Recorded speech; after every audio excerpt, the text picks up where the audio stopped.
ఈ వాగ్దాన సందేశ కూడికకి కూడి వచ్చిన మీ అందరికీ నా హృదయపూర్వకమైన వందనాలు, దేవునికి స్తోత్రాలు. ప్రభు మీకు తోడై ఉండి మిమ్మల్ని అందరినీ మాసం అంతా నా ప్రభు అన్ని విషయాల్లో ఆశీర్వదించి దీవించి దీవెనకరంగా మీ కుటుంబాలన్నిటిని నడిపించునుగాక. యేసుక్రీస్తు శరీరధారిగా సంచరిస్తున్న రోజుల్లో యేసు ప్రభు పలు సందర్భాలలో ఆయన నోట నుండి జారవలన మాట ఏంటంటే, నా సమయం ఆసన్నమైనది, నేను పంపబడిన ఆనాటి నుండి నేను నా తండ్రి యొద్దకు వెళ్ళేంత వరకు ప్రతి పనిని నేను సంపూర్తి చేసుకుంటూ వస్తున్నాను గనుక చాలా పనులన్నీ చేసి ముగించాను. ఇక మిగిలిన పని ఏంటి అంటే, నా ముందు నిలబడిన ఒక మరణం. ఇక ఆ మరణానికి కూడా నేను అప్పగించుకుంటే నేను వచ్చిన పని సంపూర్తి అయిపోతుంది అని పలు సందర్భాలలో యేసుక్రీస్తును వెంబడిస్తున్న వ్యక్తులతోనైతేనేమి, యేసుక్రీస్తును వెంబడిస్తున్న శిష్యులతోనైతేనేమి ఈ మాట చెప్పినట్లుగా పరిశుద్ధ గ్రంథంలో చక్కగా మనకు కనపడుతుంది. ఈ మాటలు విన్న శిశువులందరూ యేసుక్రీస్తు దగ్గరికి వచ్చి చాలా వేదనతో, హృదయము బాధతో నింపబడిన వారై యేసుక్రీస్తు ఎదుట నిలబడి యేసుక్రీస్తుని ఒక మాట అంటున్నారు, బోధకుడా, నీవే మమ్మల్ని విడిచిపెట్టి వెళ్ళిపోతే మా పరిస్థితి ఏంది బాబు? నిన్ను నమ్ముకొనే కదా మేము అడుగులు వేసింది, నిన్ను చూచే కదా నిన్ను వెంబడించింది, నీవు ఉన్నావనే ఆ ధైర్యంతోనే కదా మేము మా యాత్రను కొనసాగించింది. మరి ఉన్నపాటునేమో నేను వెళ్ళిపోతాను, నేను నా తండ్రి యొద్దకు వెళ్ళాలి, నేను తండ్రి దగ్గరికి వెళ్ళే సమయం ఆసన్నమైంది అని బాగా చెప్తున్నావు, అదేంటి అని వారి హృదయము వేదనతో కలవరంతో నింపబడి యేసుక్రీస్తు దగ్గరకు వచ్చి యేసుక్రీస్తును అడిగితే యేసుక్రీస్తు కూడా చక్కని మాట అంటున్నారు. చూడండి, మీ హృదయమును ఎందుకు కలవరపరుస్తారు? జరగబోతున్న పరిస్థితులను చూచి మీ హృదయం కలవరపడవలసిన అక్కర్లేదు. జరగబోతున్న పరిస్థితులను చూచి మీ గుండె బరువెక్కవలసిన అవసరం లేదు. ఏం జరుగుతుందో, ఏమి వాటిల్లుతుందో, ఏమొచ్చి పడుతుందో అనే ఆలోచనే కానీ, అనే ఉద్దేశం తలంపులే కానీ మీ హృదయములో రానివ్వకండి. ఎందుకు ఆలోచిస్తున్నారు అలా? మీరు ఎందుకు అలా ఆలోచించి అడుగులు వేస్తున్నారు? నా మాట వినండి. ఎందుకంటే నేను వెళ్ళకపోతే, నేను తండ్రి యొద్దకు వెళ్ళకపోతే మీరు ఉండేదానికి వీలు లేదు. నేను తండ్రి యొద్దకు వెళితేనే మరలా మీరు నా యొద్దకు రాగలుగుతారు. కనుక నేను చెప్పున్నది జాగ్రత్తగా వినండి అని చాలా విషయాలు యేసుక్రీస్తు వారితో చెప్పినట్లుగా, వారి హృదయాన్ని ధైర్యపరిచినట్లుగా, వారి దిగులుతో అలాగే గొప్పగా పోల్చబడుతున్నప్పుడు ఆ దిగులు మధ్యలో ఉండి వారికి ధైర్యాన్ని కలగచేసినట్లుగా లేఖనంలో చక్కగా రాయబడింది. ఈ మాటలన్నీ యేసుక్రీస్తు వారితో చెప్పి వారితో ఒక శ్రేష్టమైన మాట అంటున్నారు. చూడండి, నేను వెళ్ళిపోయిన తరువాత మరలా ఇది కలుగుతుందా అది కలుగుతుందా అని ఆలోచన వద్దు.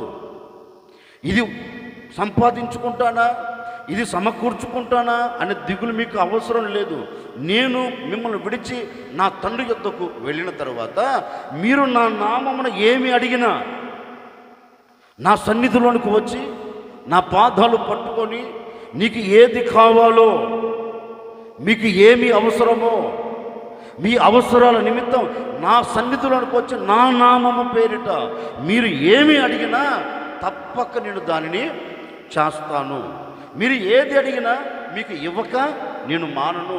మీరు నా సన్నిధిలోనికి వచ్చి దేని నిమిత్తం శరీర సంబంధంగా మొరపెట్టినా, మీరు ఆత్మ సంబంధంగా మొరపెట్టినా, మీకు కలుగుతున్న ప్రతికూలమైన పరిస్థితులను బట్టి మీరు మొరపెట్టినా, ప్రతి విషయములో నేను మీ మనవులను ఆలకించి మీ ప్రార్థన అంగీకరించి తప్పక మీరు ఎలాగైతే ఉండదలిచి కోరుకున్నారో ఆ విధముగా నేను మీ ఎడల చేస్తాను అని వారితో చెప్పుకుంటూ వారికి ఒక మాట చెప్తున్నారండి. చూడు, ఇక నేను వెళ్ళిపోతాను, మీరు నన్ను అడిగిన, మీరు నా నామం పేరిట నన్ను ఏమడిగినా నేను చేస్తున్నాను కదా. చేయటమే కాదు, ఇప్పుడు మీకు కూడా ఒక ఆలోచన రావచ్చు. ఏమని అంటే మీకు కదిలే వాళ్ళకి యేసుక్రీస్తు వారితో చెప్పారు, మీకు కూడా ఒక ఆలోచన రావచ్చు. అయ్యా, నువ్వు వెళ్ళిపోయిన తర్వాత మాతో ఎవరు ఉంటారేంటి? మమ్మల్ని విడిచిపెట్టి నువ్వు వెళ్ళిపోయిన తర్వాత మా బాగోగులు ఎవరు చూస్తారేంటి? నీ ఉన్నంతకాలం తినేదానికి తక్కువ లేదు, నీ ఉన్నంతకాలం ఉండేదానికి తక్కువ లేదు, నీ ఉన్నంతకాలం ఏ లోటు ఏ పాటు కూడా మాకు కనపడలేదయ్యా. అన్ని సర్వసమృద్ధి. మేము ఏది కావాలని ఆశించినప్పటికీ మా కనుల ముందే ఉండేవి. కారణం ఏంటంటే నీవు మాతో కూడా ఉన్నావు, నీవు మాతో కూడా నడిచావు, మేము మిమ్మల్ని చూస్తూ వెంబడించాము అని వీరంటా ఉంటే, అప్పుడు దేవాతి దేవుడు యేసుక్రీస్తు కూడా వాడుతుంటాడు, కాదురా బాబు, నేను మీతో మాత్రమే ఉన్నా. ఎవరితో చెప్పరేంటి? యేసుక్రీస్తు వారితో మాత్రమే ఉన్నాడు, వారిలో లేడు, వారితోనే నడిచాడు. ఇప్పుడు యేసుక్రీస్తు అంటారు, బాబు నేను బ్రతికిన ఈ 33.5 సంవత్సరం లేక ఈ 3.5 సంవత్సరం మీరు వెంబడించిన ఆనాటి నుండి ఈనాటి వరకు నేను మీతోనే ఉన్నా, మీలో లేను. నేను మీతోనే నడిచా, మీలో నేను లేను. గనక నేను వెళ్ళి మీ కొరకు, ఎవరి కొరకు గట్టిగా చెప్పండి, ఎవరి కొరకు? ఓ మాట చెప్పనా? హృదయము కలవరము చేత నింపబడుతున్న వారి కొరకు. ఎవరి కొరకు? హృదయము బరువెక్కి వేదన చెందుతూ ఏమి చేయాలో అర్థం కాక నిస్సాయ స్థితిలో పడిపోయిన వారి కొరకు. యేసుక్రీస్తు అంటారు, నేను తండ్రి యొద్దకు వెళ్ళి నేను తండ్రిని వేడుకుంటాను, అయ్యా నీవు నాకిచ్చిన ఈ ప్రజలు, నీవు నన్ను పంపి నా రక్తాన్ని కార్చి విలువ పెట్టి కొన్న ఈ ప్రజలు నేను విడిచిపెట్టి వచ్చాను కదా, మరి వారికి తోడు ఎవరుంటారు? కనుక నా పనిని నేను సంపూర్తి చేసుకున్నాను కనుక ఇప్పుడు నువ్వు చేయవలసినది ఏంటంటే ఆదరణకర్తను భూమి మీదకి పంపు. నీవు ఆదరణకర్తను పంపి వారితో ఉన్నట్లుగా, వారిలో నివసించున్నట్లుగా ఒక అద్భుతం చేయి అని నేను తండ్రిని వేడుకుంటాను. కనుక మీరు ఏం కలవరపడవలసిన అక్కర్లేదు అని వారితో చెప్పి వారితో అంటున్నారు, నేను వెళ్ళి మీ కొరకు ఆదరణకర్తను పంపిస్తాను, తండ్రిని అడిగి మీ కొరకు పంపిస్తాను. ఆయన ఎక్కడుంటారు? మీలో ఉంటారు. మీతో అంటే యేసుక్రీస్తు వారితో ఉన్నాడు, వారిలో అయితే లేడు. మరి పరిశుద్ధాత్మదేవుడు ఎక్కడ ఉంటాడు? వారితో ఉంటాడు, వారిలో ఉంటాడు అని చెప్పుకుంటూ ఒక చక్కని మాట అంటున్నారు. ఇప్పుడు చదువుదాం ఆ మాట. యోహాను సువార్త 14వ అధ్యాయం 18వ వాక్యం. అమ్మా సరే, 17వ వాక్యం చదువు. లోకము ఆయనను చూడదు, ఆయనను ఎరగదు కనుక ఆయనను పొందనేరదు. మీరు ఆయనను ఎరుగుదురు, ఆయన మీతో కూడా నివసించును, మీలో ఉండును, మిమ్ములను అనాథులుగా విడవక ఆయన మీ యొద్దకు రాబోతూ ఉన్నారు. గట్టిగా కొట్టు.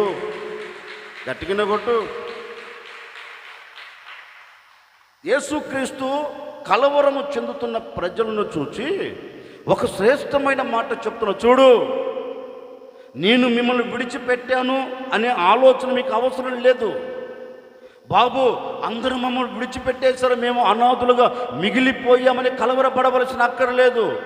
నేను మిమ్మల్ని విడిచిపెట్టినా, నేను మీకు దూరమైనా, మీకు దూరం కాకుండా మిమ్మల్ని అనాథులుగా విడవకుండా ఆయన మీలో ఉండబోతూ ఉన్నాడు, ఆయన మీతో ఉండబోతూ ఉన్నారు. మిమ్మల్ని విడిచిపెట్టకుండా మీ యొద్దనే ఉండబోతూ ఉన్నారు, మీతోనే ఉండబోతూ ఉన్నారు. నిశ్చయముగా నా శిశువులారా, మీరు భయపడవలసిన అవసరం లేదు. ఆదరణకర్త మీ యొద్దకు రాబోతూ ఉన్నారు, ఆదరణకర్త మీ యొద్ద నివసించబోతూ ఉన్నారు. ఆదరణకర్త మిమ్మల్ని విడిచిపెట్టకుండా, మీరు అనాథలు కాకుండా ఆయన మీ యొద్దనే నివసించబోతూ ఉన్నారు అని వారితో చెప్పి దేవుడు వారిని ఏం చేశాడు?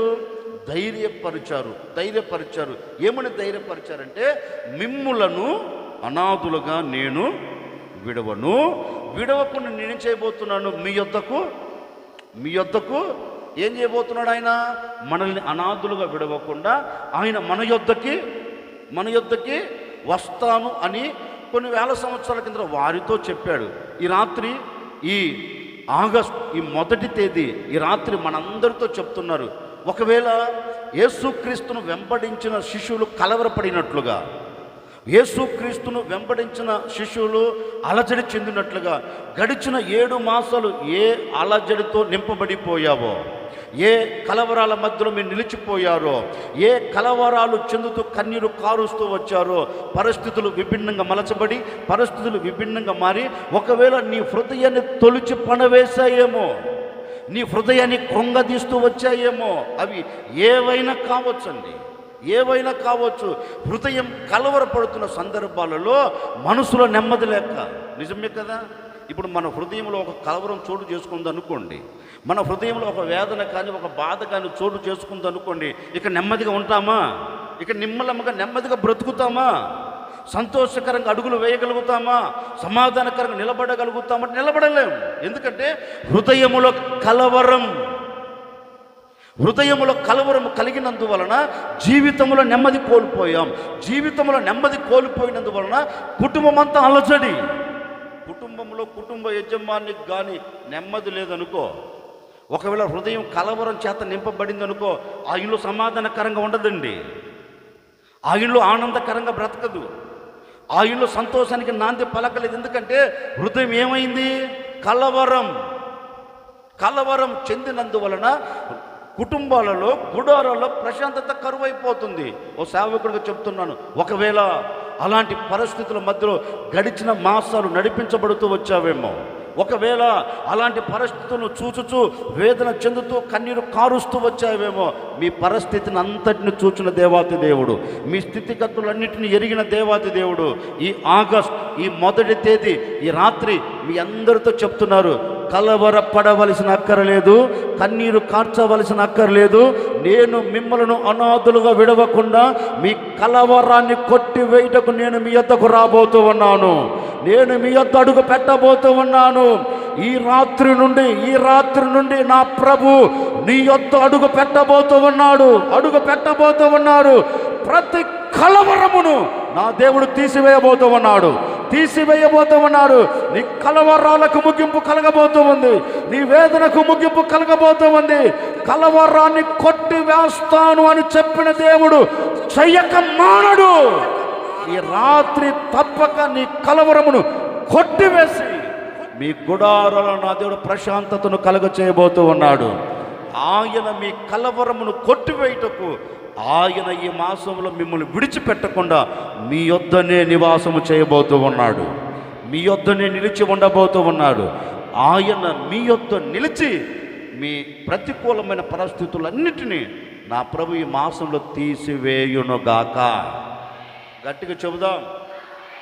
అందుకే దేవాతి దేవుడు అంటారు, నేను మిమ్ములను, గట్టిగా చెప్పండి, నేను మిమ్ములను అనాథులుగా విడవకుండా ఈ 8వ మాసం 1వ తేదీ నుండి నేను మీతో కూడా రాబోతూ ఉన్నాను. హల్లెలూయా. అందుకే కీర్తనకారుడు ఒక శ్రేష్టమైన మాట చెబుతాడండి. భక్తుడైన దావీదు అంటాడు, యెహోవా నీవు ఎప్పుడు నా యొద్దకు, గట్టిగా మాట్లాడండి. ఎవరంటున్నారు? దావీదు అంటున్నారు, యెహోవా ఇదిగో నువ్వు ఎప్పుడు నా యొద్దకు వస్తావు. దావీదు దేవుని సన్నిధిలోకి వెళ్ళి దేవుణ్ణి అడుగుతున్నాడు, యెహోవా నువ్వు ఎప్పుడు వస్తావా నా దగ్గరికి అని అడిగాడు. అప్పుడు దేవుడు కూడా దావీదుతో అంటాడు, దావీదు నేనే నీ యొద్దకు ఎందుకు రావాలి? నేను నీ దగ్గరికి ఎందుకు రావాలి అని అడిగితే దావీదు చెప్పింటాడు, అయ్యా నువ్వు కానీ నా యొద్దకు రాకపోతే, నువ్వు కానీ నా యొద్ద నిలిచి ఉండకపోతే, ఇదిగో నా ముంగిటి నిలబడిన ఈ పరిస్థితులన్నిటి నేను జయించలేను. నా శక్తి మీద నేను ఆధారపడ్డాను అనుకో, నాకు అవమానమే కలుగుతుంది. నా బలము మీద నేను ఆధారపడ్డాను అనుకో, నేను కన్నీరు కార్చవలసిన పరిస్థితులు ఎదురవుతాయ్యా. ఇవన్నీ నాకెందుకు? అందుకని నేను నీ సన్నిధిలోనికి వచ్చి ఒక్కసారి నేను నిన్ను ఆహ్వానిస్తున్నాను. ఎవరిని చెప్పరేంటండి? ఎవరిని? దావీదు అంటాడు, ఎప్పుడు నీవు నా యొద్దకు. ఇప్పుడు నేను అంటాను, దావీదు అడిగాడు, కానీ మనం అడిగామా? మాట్లాడండి. ఇప్పుడు మనం అడగకపోయినా మనతో చెప్తున్నాడు ఆయన. దావీదు అడిగితే దావీదు యొద్దకు దేవుడు దిగి వచ్చాడు. దావీదు అడిగితే నువ్వు నాతో ఉండాలని కోరుకుంటే దావీదు యొద్దకు దేవుడు దిగి వచ్చాడు. ఓ సేవకుడిగా మీతో చెప్తున్నాను, ఈ రాత్రి మనం అడగకపోయినా, ఈ రాత్రి మనం దేవుని దగ్గర నా యొద్దకు రావయ్యా అని మనం మొరపెట్టకపోయినా ఆయన మనందరితో చెప్తున్నారండి. సులూరుపేట సంఘస్థులారా, ఈ మాసంలో నేను మీ యొద్దకు రాబోతూ ఉన్నాను. ఈ మాసంలో నేను మీ యొద్ద నిలిచి ఉండబోతూ ఉన్నాను. ఈ మాసంలో నేను మీతో అడుగులు వేయబోతూ ఉన్నాను. ఈ మాసంలో మీరు ఎక్కడికి వెళుతున్నా అక్కడికి మీతో కూడా నా ప్రభు రాబోతూ ఉన్నారు. మీరు అనుకున్న ప్రతి కార్యమును ఇక మీదట చూచేటట్లుగా నా దేవుడు మీతో కూడా వచ్చి మీ కార్యాలన్నిటిని ఆయన నెరవేర్చబోతూ ఉన్నారు. మీ కార్యాలన్నిటిని ఆయన జరిగించబోతూ ఉన్నారు. ఈ రాత్రి నువ్వు అడగకపోయినా ఆయన నీతోనే చెప్తున్నాడు, నేను నీ యొద్దకు. చెప్పండి. సరే, ఆయన చెప్పడం కాదు కానీ ఈ రాత్రి మనం కూడా అడుగుదాం. ఏమని? దేవా, యేసయ్యా, ఇదిగో ఈ మాసంలో నాతో కూడా ఉండవా? యేసయ్యా, ఈ మాసంలో నా చేతి పనికి తోడై ఉండవా? ఈ మాసంలో నా వ్యాపారానికి తోడై ఉండవా? ఈ మాసంలో నా ఆత్మ సంబంధమైన జీవితమునకు తోడై ఉండవా అని, యేసయ్యా నా యొద్దకు రావా అని గట్టిగా ఒకసారి అందామా? అనండి గట్టిగా. అమ్మా కాదే తల్లే, గట్టిగానండి. యేసయ్యా,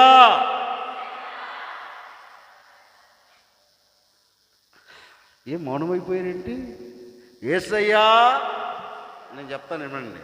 యేసయ్యా, నా పరిస్థితి ఏదో నీకు తెలుసు కదా, నా యొద్దకు రాయ్యా, నా స్థితి అంతా మారుతుందా లేదా? ఆ స్థితి మారాలని ఇప్పుడు యేసయ్యని మనం పిలుద్దాం. ఆయన మనం పిలవకపోయినా వస్తున్నాడు, పిలవకపోయినా వచ్చిన దేవుని మళ్ళీ మనం పిలిస్తే అది మనకు విలువ, మనకు ఘనత కదా. పిలుద్దాం. యేసయ్యా,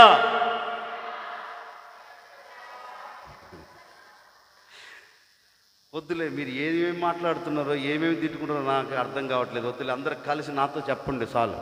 యేసయ్యా, నా యొద్దకు వచ్చి నా పరిస్థితులన్నిటిని మార్చవా?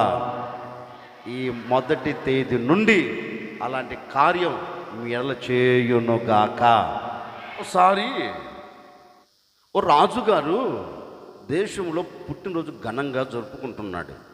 ఎంత ఘనంగా జరుపుకుంటున్నాడంటే అంత ఘనంగా జరుపుకుంటున్నారు. ఇక రాజు తలంచాడు, నా దేశ ప్రజలకు నా పుట్టినరోజు ఏదో ఒకటి నేను చెయ్యాలి, వాళ్ళకు గుర్తుండిపోయేటట్లుగా ఏదో ఒకటి ఇవ్వాలి, వారందరూ బాగుపడినట్లుగా ఏదో ఒకటి నేను చెయ్యాలి అని ఆ రాజుగారు తలంచి ఒక అనౌన్స్మెంట్ చేశాడు దేశంలో. ఏమని? నా పుట్టినరోజు ఎందరైతే వస్తారో వారందరికీ నేను బహుమానాలు ఇవ్వబోతున్నాను అని ఒక అనౌన్స్మెంట్ చేశారు. ఇక నేనంటానండి, ఒక దేశాన్ని పరిపాలన చేస్తున్న రాజు బహుమానాలు ఇస్తానంటే ఎవరైనా వెళ్ళకుండా ఉంటారా అమ్మా? ఎవరైనా ఉంటారా? ఎవరు ఉండరు. ఆ దేశంలో ఉన్న ప్రజలందరూ కట్టగట్టుకొని వెళ్ళారు. ఎక్కడికి? రాజుగారి దగ్గరికి.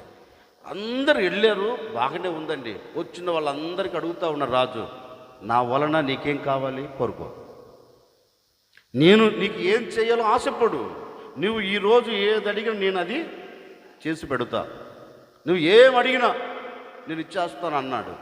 ఇక మానవులకు ఏం కావాలండి? మాట్లాడండి. మనసుకి ఏం కావాలి? ఉండేదానికి నీడ, సరిగ్గా బ్రతికేదానికి అంత ఆస్తి, ఇక లేకపోతే వ్యవసాయం చేసుకునే వరకు 4 ఎకరాల పొలం, ఇంతకు మించి ఏమైనా ఉందా చెప్పండి? మీకు చాలా కోరికలు ఉంటాయిలేమ్మా, మీకు చాలా కోరికలు ఉంటాయి తల్లే. పాపం ఆ రాజు దగ్గరకు వచ్చి, బాబు నేను వ్యవసాయం చేయదలిచాను, నాకు ఒక 4 ఎకరాలు ఇస్తే ఏదో నా కుటుంబాన్ని నేను పోషించుకుంటా అన్నాడు రైతు. సరే, అదెంత భాగ్యం, తీసేసుకో అని ఒక 4 ఎకరాలు రాసి ఇచ్చేశాడు. ఇంకొక అతను వచ్చాడు, నేను ఈ వ్యాపారం చేయాలనుకుంటున్నాను బాబు, దానికి కావలసినవన్నీ సమకూర్చి పెట్టండి అంటే అతనికి కావలసినవన్నీ రాజు సమకూర్చేశాడు. ఇట్లాగా ఎవరికి ఏది అవసరమో రాజుగారి దగ్గరికి వచ్చి రాజుగారి చెంత చేరి అడిగారు, రాజుగారు ఇచ్చేశాడు. ఆ దేశంలో ఒక పెద్ద సోమరుడు ఉన్నాడు. ఆ దేశంలో ఆ సోమరుడు అందరూ పోయేంతవరకు నిలిచి తిన్నగా రాజుగారి దగ్గరికి వెళ్ళి రాజుగారి దగ్గర నిలబడ్డాడు. రాజుగారు పుట్టినరోజు శుభాకాంక్షలు అండి అన్నాడు. ఒరే బాబు, ఎవరు చెప్పకుండా నువ్వు చెప్తున్నావు కదరా అన్నాడు. సోమరుడికి తెలివి ఎక్కువ, సోమరుడే కానీ వీడికి తెలివి ఎక్కువ. తిన్నగా రాజు దగ్గరికి వెళ్ళి చెప్పాడు, సరే అందరూ వారికి కావలసినవన్నీ కోరుకున్నారు, మరి నువ్వు ఏది కోరుకున్నా నేను నీకు చేస్తాను, కోరుకో అన్నాడు.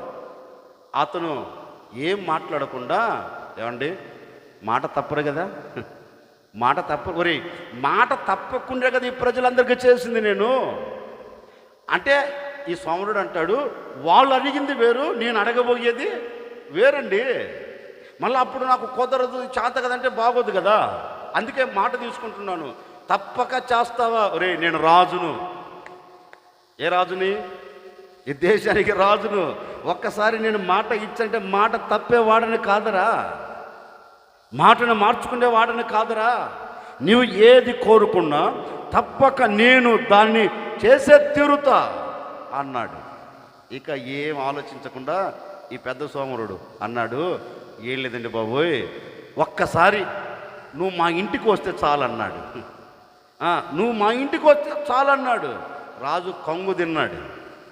ఒరే ఏదో అడుగుతాను అనుకున్నాను, లేకపోతే నా సింహాసనం అడుగుతావు అనుకున్నాను రా స్వామి, ఈ దేశాన్ని నాకు రాసియమంటావు అనుకున్నాను, నేను నీ ఇంటికి రావాలా, అదెంత భాగ్యం. అదేనండి, నువ్వు నా ఇంటికి రావటమే నాకు, నువ్వు నా ఇంట్లో అడుగు పెట్టడమే నాకు భాగ్యం. అందుకని నాకు ఏ బహుమానాలు వద్దు, ఎకరాల పొలాలు వద్దు, వ్యాపారాలు వద్దు, చేతి పని వద్దు, నాకేం వద్దు, డబ్బు వద్దు, ఏమొద్దు, నువ్వు నా ఇంట్లో అడుగు పెడితే చాలు, నువ్వు నా ఇంట్లో అడుగు పెట్టి వస్తే చాలు, అంతకన్నా భాగ్యమే ఉంది నాకు రాజుగారు. ఒక రాజా నా ఇంట్లోకి వస్తే ఇక నాకేం తక్కువ అవుతుందయ్యా, అందుకే వచ్చేయి అన్నాడు. ఇక రాజుగారు సరే అని లోపు పక్కన చుట్టుపక్కన వాళ్ళు ఉంటారు కదండి, ఏం మాట్లాడరే, చుట్టుపక్కన వాళ్ళు ఉంటారు కదా, ఎవరు అబ్బో ఈయన దగ్గరికి రాజుగారు నేనన్నే నువ్వు అడిగితే రాకపోయాడేంటి, నీకు ఏ కాడికి డబ్బు తప్ప ఆ డబ్బు మోజులో పడ్డావు. ఏ మోజులో? డబ్బు మోజులో పడ్డావు, యేసుక్రీస్తు మోజులో పడలా. ఏమమ్మా, ఏ కాడికి కష్టపడాలి, కష్టంలో కోరుకోబోయావు. యేసుక్రీస్తు చెంతకు చేరి నా యొద్దకు రావాలని కోరుకోవట్లా. సరే ఆడేదో కోరుకున్నాడు సోమరుడు, ఆ సోమరుడు మాట కాదనక రాజు వస్తానన్నాడు. నీకెందుకు కుళ్ళు బాబు నా ఇంటికి? సరే బాబు వచ్చేస్తాను. ఎప్పుడు వస్తావు? ఇదిగో దావీదు అడిగినట్టుగా అతను అడుగుతున్నాడు, ఎప్పుడు వస్తావు నా ఇంటికి? ఏమండి రాజుగారు, నా ఇంటికి ఎప్పుడు వస్తావు చెప్పు, పలానా రోజు అని చెప్పు, ఆ రోజు మేము సిద్ధపడుతా అన్నాడు. ఇక రాజుగారు అన్ని చూసి, ఒరే ఇప్పుడు కాదు కానీ ఒక 3 రోజుల తర్వాత వస్తాను వెళ్ళు అన్నాడు. ఇక అంతే, ఇక తిన్నగా తిరిగి ఆనందకరంగా అందరూ చెప్పుకుంటూ వెళ్తున్నాడు. ఎవరు? మార్కన్న, లోకన్న, ఓ మార్తక్క, ఓ మరియక్క, ఓ సులోచనక్క, ఓ సుబ్బక్క, వినండి అన్న, ఇదిగో రాజుగారు నా ఇంటికి వస్తానని చెప్పాడు. అందరు ఎప్పుడు వస్తారా? 2 రోజుల తర్వాత, 3వ రోజే, 3 రోజుల తర్వాత నా ఇంటికి వస్తానన్నాడు. 3వ రోజు ఇదిగో మీ అందరికీ చెప్పుకుంటూ చాటింపు వేసుకుంటూ వెళ్ళాడు. విచిత్రమైన సంగతి తెలుసా, వాడు వెళ్ళి కాలు మీద కాలు వేసుకొని ఆ ఇంట్లో పడుకున్నాడు. ఎవరింట్లో? సోమరుడు ఇంట్లోనే పడుకున్నాడు. ఒక విచిత్రమైన సంగతి చెప్పనా? సరే ఇప్పుడు దేశాన్ని పరిపాలన చేస్తున్న రాజుగారు పలానా చోటుకి వెళ్తానంటే ముందు వెళ్ళి ఎవరైనా చెక్ చేయకుండా ఉంటారా? అక్కడ మంత్రులకు ఆజ్ఞాపించాడు రాజు, చూడు నేను బయలుదేరి వెళ్తున్నాను కదా, మీరు ముందే వెళ్ళి చూడండి, నేను వెళ్ళేదానికి వసతి ఉందా లేదా, మార్గపు మధ్యలో ఏ శత్రువులు ఉన్నారా లేరా, నేను ఆ ఇంటి యొద్దకు వెళ్ళేదానికి ఎలాంటి ఇబ్బందులు ఏమైనా ఉన్నాయా లేవా అని ముందు మంత్రులను పంపించేశారండి రాజుగారు. పాపం ఈ మంత్రులందరూ రాజనగరంలో వాడి ఇంటి వరకు ఎక్కడరా ఈడిళ్ళు కనుక్కుంటూ వెళితే ఒక మాట చెప్పనా, ఆ ఇంటికి పోయేదానికి దారి కూడా లేదంట. ఆయనకి దారి కూడా ఎక్కడరా అని వెతుక్కుంటూ వెళ్ళిపోతే ఆడు కాలు మీద కాలు దర్జాగా పడుకున్నాడు ఇంట్లో. ఈ మంత్రులందరూ మన భాషలో చెప్పనా, రాజు ఏంటి మంత్రులు ఏంటి, మన భాషలో చెప్తున్నారు వినండి. ఒక ముఖ్యమంత్రి వస్తుంటే ముందు ఏం చేస్తారు ఎమ్మెల్యేలు? ఆ కోణం చేతి మీకు ఎందుకు అర్థమవుదు? సరేలేండి. తిన్నగా మంత్రి వెళ్ళి అతని దగ్గర, అబ్బాయి ఈ ఇంట్లోకి రాజు ఎలా వస్తాడు రా? రాజు రావాలి అంటే రోడ్డు లేదు. సరే, రాజు వచ్చి ఇక్కడ ఉండేదానికి నిలబడేదానికి కూడా సరిగా నీడ లేదు. ఇలాంటి ఇంట్లో రాజు ఎలా అడుగు పెడతాడు? ఆడు కాలు మీద కాలు వేసుకొని, ఏమంటే నాకు తెలియదు. రాజు ఏమిచ్చాడు? మాట ఇచ్చాడు. రాజు మాట తప్పడు. రాజు వస్తానన్నాడు. వస్తాను అని చెప్పిన రాజు రాక మానడు, నన్ను ఆశీర్వదించక మానడు. నాకెందుకు, వస్తాను చెప్పింది ఆయన, మరి మీరేంటి మధ్యలో? ఇకేమండి, మంత్రులందరికీ కంగు తిని ఇటైతే లాభం లేదని అప్పటికప్పుడే రోడ్లు వేయించారు. ఎక్కడికి? వాడి ఇంటికి రోడ్లు వేయించాడు. ఇక అప్పటికప్పుడే వాళ్ళు ఏమనుకున్నారు తెలుసా? అయ్యో బాబోయ్, ఎట్టుంటే బాగోదు, రాజు వచ్చి నిలబడడానికి ఈ నీడ లేని ఈ ఇంట్లో ఎలా ఉంటాడని అప్పటికప్పుడు సెట్టింగ్ చేశారు. ఏంటండి ఇల్లు ఎలా కట్టారో తెలుసా? రాజనగరం ఎలా ఉందో, రాజు నివసించే కోట ఎలా ఉందో అలాంటి కోటను అప్పటికప్పుడే నిర్మించి పడేసేసారండి. రాజు ఇంట్లో ఏవైతే ఉన్నాయో, రాజు ఏ కుర్చీలో కూర్చుంటాడు అలాంటి కుర్చీ ఒకటి తెచ్చారు. రాజు ఎలాంటి ప్లేట్లో అన్నం తింటాడు అలాంటి ప్లేట్ తెచ్చిపెట్టాడు. రాజు ఇంట్లో ఉన్న వస్తువులను ఎక్కడున్నాయి చెప్పరేంటండి? వీడింట్లో అన్ని సమకూర్చి పెట్టేశాడు. ఇక వస్తున్న రాజు వచ్చి బయలుదేరి వస్తున్నాడు కదా. ఇంకా రాజు వస్తే ముందు వెనక జనాలు తక్కువండి. అందరి ముందు ఆడందరికి చేతులు ఊపుకుంటూ, ఎవరు రాజు చేతులు ఊపుకుంటూ వచ్చేసాడు. తిన్నగా వచ్చేస్తే రాజు ఈ నగరం దగ్గర ఈ ఇంటి దగ్గర అడుగుపెట్టేలోపు రాజు కంగు తినాడంట. ఒరే, నేను నా ఇంట్లో ఉన్నానా ఈడింట్లోకి వచ్చానా? నేను నా ఇంట్లో ఉన్నానా లేకపోతే ఈ ఇంట్లో అడుగు పెట్టానా? ఏంటి నా ఇల్లు ఒకలాగే ఉందేంటి అని మంత్రిని పిలిచారు. రేవాయ్ ఏంటి నా ఇంటికి అసలు వ్యత్యాసం ఏమి లేదేంటి? అప్పుడు చెప్పాడంట, ఏమంటే రాజు నువ్వు, దేశానికి రాజు నువ్వు, మరి నువ్వు వచ్చేటప్పుడు ఈ పూరి గుడిసెలు ఎలా ఉంటావు? అందుకని మీకు ముందుగా మేము వచ్చి మీరు ఎలాగైతే ఉండదలిచారో, మీరు ఎలాగైతే నడిపించబడుతున్నారో, మీరు ఎలాగైతే నివాసపురంలో నివాసం చేస్తున్నారో అలాంటివే ఈ ఇంట్లో తెచ్చి పెట్టేసామండి. అందుకని నీవు నివసించుటకు యోగ్యమైన ఇల్లుగా ఈ ఇల్లు ఉండాలని అన్నిటిని మేమేం చేసాం, సమకూర్చి పెట్టాం అని రాజుతో చెప్తే, సరే రాజు ఇంకేముందో ఉండేది ఒక 2 నిమిషాలు 3 నిమిషాలు దానికి సరే పోదాం అని లోపలికి వెళ్ళి అడుగు పెట్టి వాడిని పిలిచి వాడిని అడుగుతున్నాడు. ఒరే అబ్బాయ్, ఇదిగో అందరూ ఆస్తులు అడిగారు కదా, అందరూ పొలాలు అడిగారు కదా, అందరూ డబ్బులు అడిగారు కదా, అందరూ అప్పులు తీర్చమని అడిగారు కదా, మరి ఇన్ని అడిగారే, నువ్వెందుకు నన్ను రమ్మన్నావు?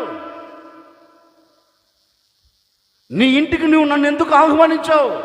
అప్పుడు వాడు ఒక మాట అన్నాడు. ఏమని రాజుగారు, ఈ దేశంలో ఏ ఇంటికైనా వెళ్ళండి, నా ఇండ్లు ఉండినట్లుగా ఈ దేశంలో ఎవడి ఇండ్లైనా ఉందా? మాట్లాడండి, ఎవడి ఇండ్లైనా ఉందా? ఇదిగో ఈ దేశంలో ఉన్న ఇల్లు 2, ఒకటి నీది, 2 నాది. ఇప్పుడు నిన్నెందుకు రమ్మన్నాను అంటే, నువ్వు నా యొద్దకు వస్తే నాకు కావలసిన ప్రతి అవసరం తీర్చబడుతుంది. ఇక ఏ కొదవ ఉండదు, ఏ కొరత ఉండదు, ఇది తక్కువ ఇది ఎక్కువ అనేది ఏముండదు. నాకు ఏది అవసరమో, ఏ సమయమునకు ఏది కావాలో, ఏ సమయంలో ఏది వాడాలో, ఏ సమయంలో దేనిని వాడుకోవాలో ప్రతిదీ సమకూర్చబడుతుంది. కనుక నేను నిన్ను ఆహ్వానించింది దాని కొరకు, ఏదో క్షణికమై పోయే దాని కొరకు కాదు, క్షణికము కాని ఆశీర్వాదం కొరకు నేను నిన్ను ఆహ్వానించాను అంటాడు. నిజమే, ఒక రాజే ఒక పేదవాడి ఇంటికి వస్తే వారి దరిద్రపు రేఖ మారిపోతే, ఒక రాజు ఒక పేదవాడి ఇంట్లో అడుగు పెడితే వాడి అవసరాలే తీర్చబడితే, మరి ఈ మొదటి తేదీ ఈ రాత్రి మనతో మాట ఇచ్చే దేవుడు ఎవరు? ఈ రాత్రి దేవుడు మనతో మాట ఇచ్చే దేవుడు ఎవరు అంటే లోక సంబంధమైన రాజు కాదు, మనుషులు ఏర్పరచుకున్న రాజు కాదు, మనుషులు నిర్ణయించుకున్న రాజు కాదు. మనిషిని నిర్ణయించిన, మనిషిని సృష్టించిన ఆ సృష్టికర్తే ఈ మాసంలో మీ అందరి దగ్గరికి రాబోతూ ఉన్నారు. మీ అందరి దగ్గర అడుగు పెట్టబోతూ ఉన్నారు. ఆ రాజు పేదవాడి ఇంట్లో అడుగుపెట్టి వారి దరిద్రతను తీసివేసినట్లుగా ఈ మాసం, ఈ మొదటి తేదీ నుండి, ఈ రాత్రి నుండి నా ప్రభు అడుగు పెట్టబోతూ ఉన్నాడు. అడుగు పెట్టబోతూ ఉన్నాడు. అడుగు పెట్టబోతూ ఉన్నాడు. ఈ రాత్రి నుండే ప్రతి ఈవి నువ్వు పొందుకోబోతూ ఉన్నావు, అనుభవించబోతూ ఉన్నావు. ప్రతి ఈవి నా ప్రభు అయిన యేసుక్రీస్తు యొద్ద మీ చేతులకు అప్పగించబోతూ ఉన్నారు. ఈ రాత్రి నువ్వు కోరుకోగలిగితే, ఈ రాత్రి నువ్వు ఆశపడగలిగితే, ప్రభువా 7 మాసాలు నీవు నాతో లేవు, 7 మాసాలు నువ్వు నా కుటుంబంలో లేవు, 7 మాసాలు నువ్వు నాతో నడవలేదు, 7 మాసాలు నువ్వు నాతో ఉండలేదు. ఇదిగో ఈ 8వ మాసములో నాతో ఉండుటకు రా అని నీవు ఆహ్వానించగలిగితే తప్పక నా దేవుడు దావీదు యొద్దకు దిగి వచ్చిన దేవుడే మీ యొద్దకు దిగి రాబోతూ ఉన్నాడు.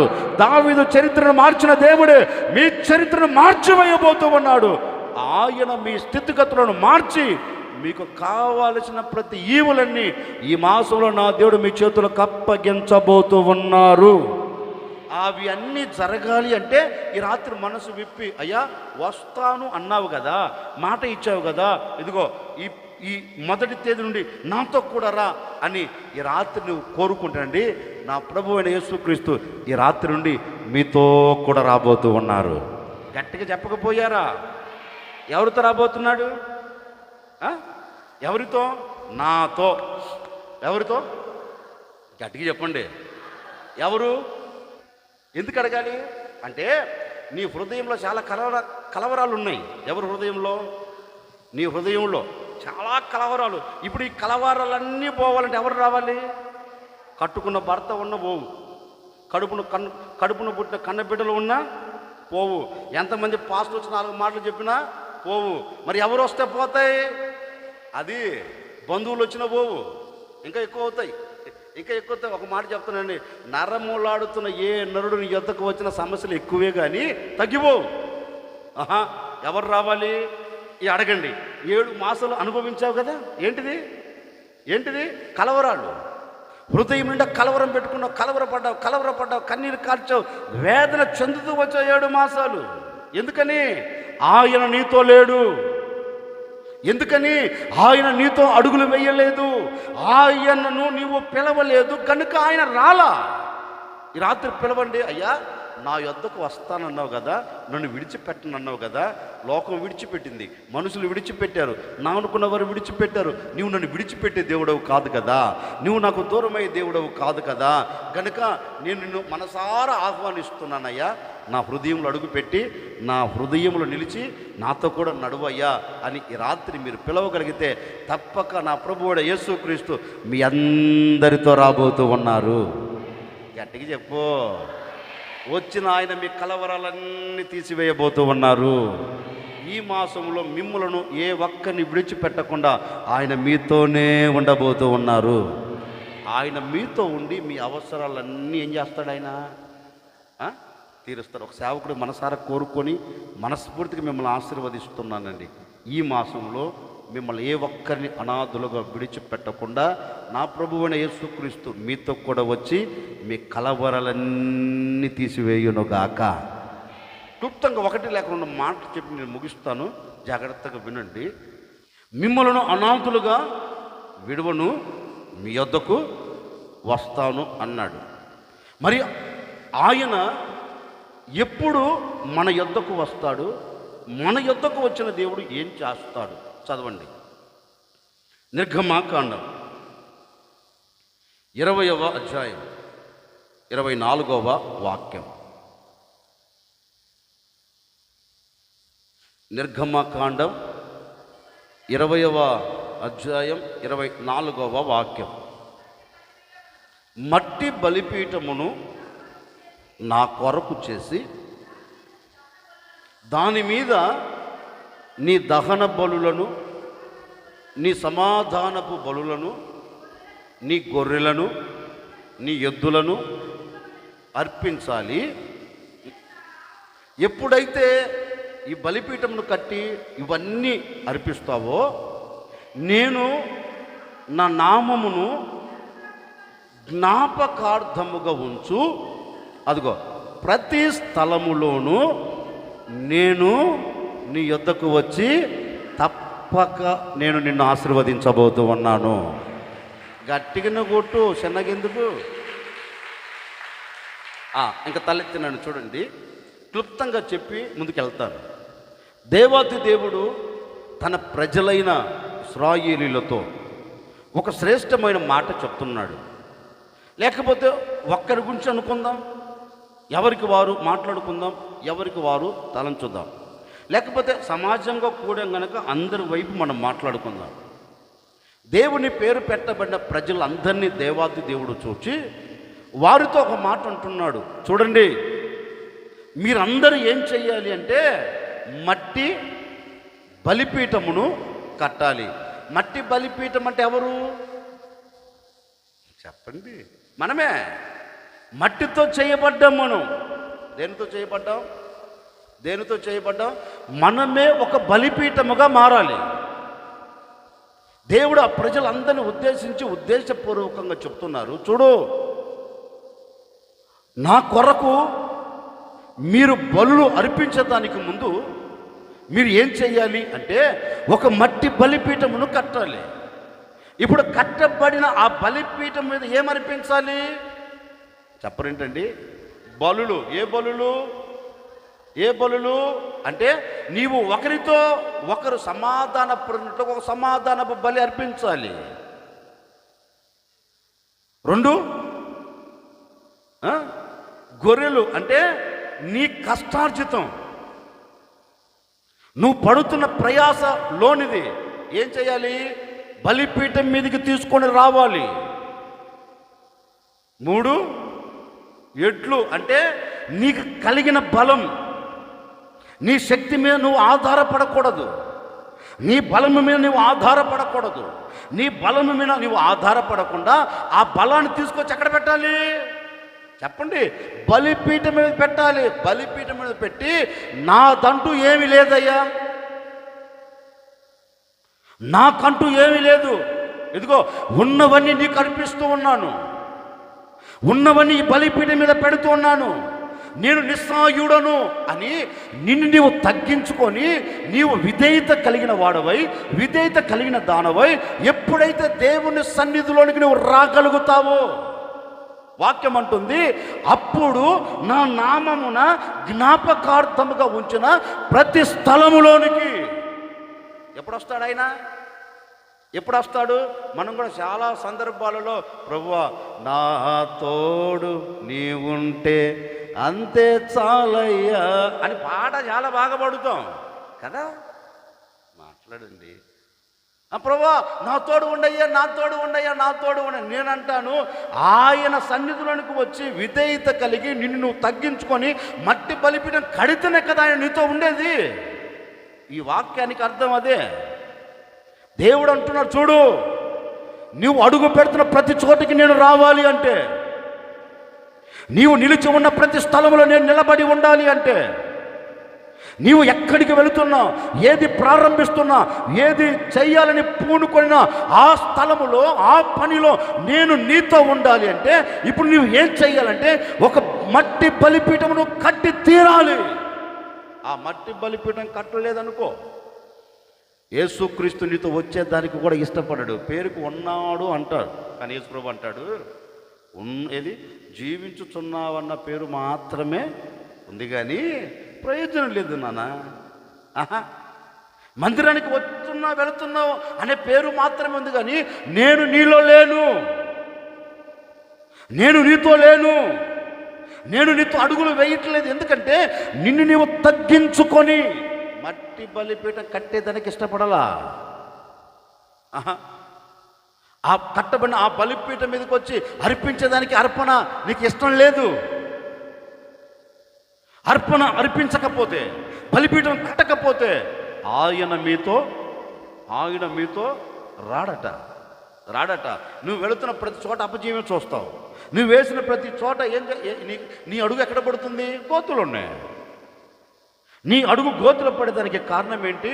నువ్వు పెడుతున్న అడుగు అపజయం చూసేదానికి కారణం ఏంటంటే ఆయన, నువ్వు పెడుతున్న అడుగులో ఆయన లేడు.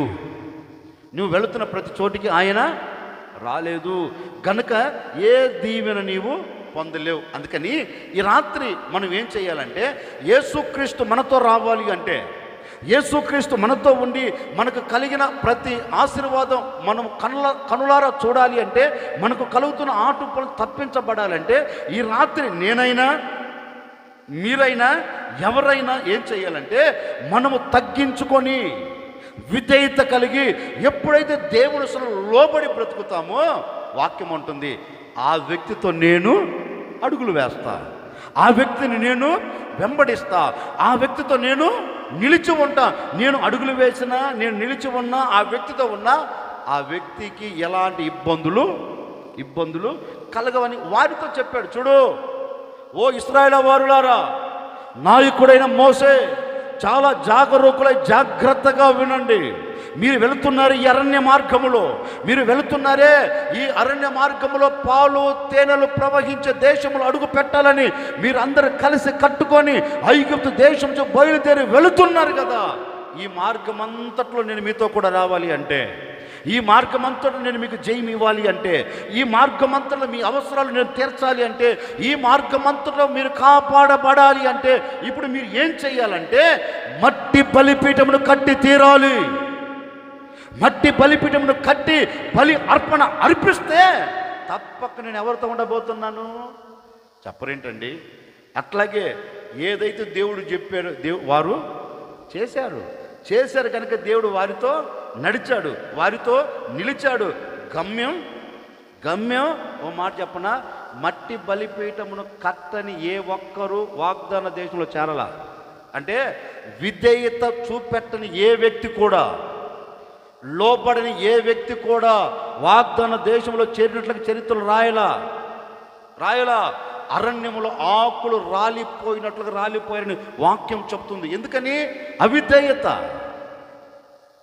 అవిధేయత ఏ వ్యక్తులైతే ఉంటుందో, అవిధేయత ఏ వ్యక్తులైతే పొడ చూపుతుందో, ఏ వ్యక్తి అయితే తన్ను తాను తగ్గించుకోడో, ఆ వ్యక్తి వాగ్దాన భూమిలో అడుగు పెట్టలేదండి. అందుకే వాక్యం కూడా ఉంటుంది కదా, ఎవరైతే తన్ను తాను తగ్గించుకుంటాడో ఆ వ్యక్తి.